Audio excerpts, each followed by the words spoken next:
The silent sacrifice. Beyond borders.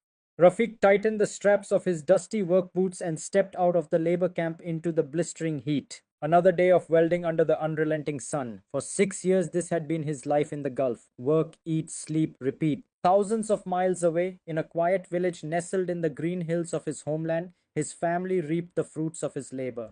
Every month, without fail, he sent most of his salary home. His children went to good schools, his wife had a new phone, and his mother's medicine was always paid for. But what he received in return was silence. No thank yous, no video calls, just an occasional list of needs and wants.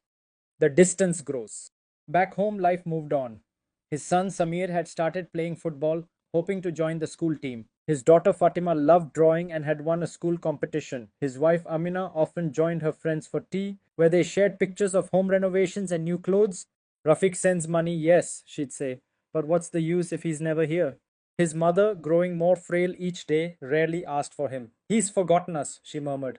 None of them noticed how his absence had become normal. The collapse.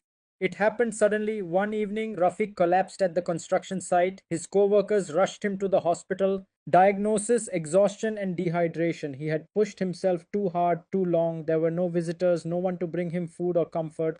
The monthly remittance didn't come. Back home, bills started piling up. School fees were delayed. Groceries dwindled. That's when Amina tried calling. No answer. She called again and again. Nothing. Panic set in. Realization weeks later, a letter arrived, handwritten from a kind nurse who had cared for him.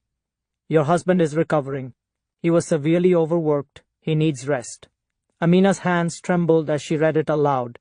Silence followed. For the first time, the family felt the weight of his absence. They had lived in comfort, blind to his suffering. Return.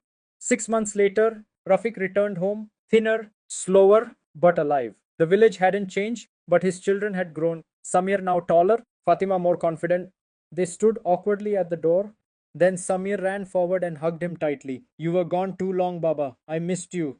Rafiq smiled, tears in his eyes. I missed you too, beta. Behind him, Amina lowered her gaze. We didn't realize how hard it was for you. He nodded gently. Now you do.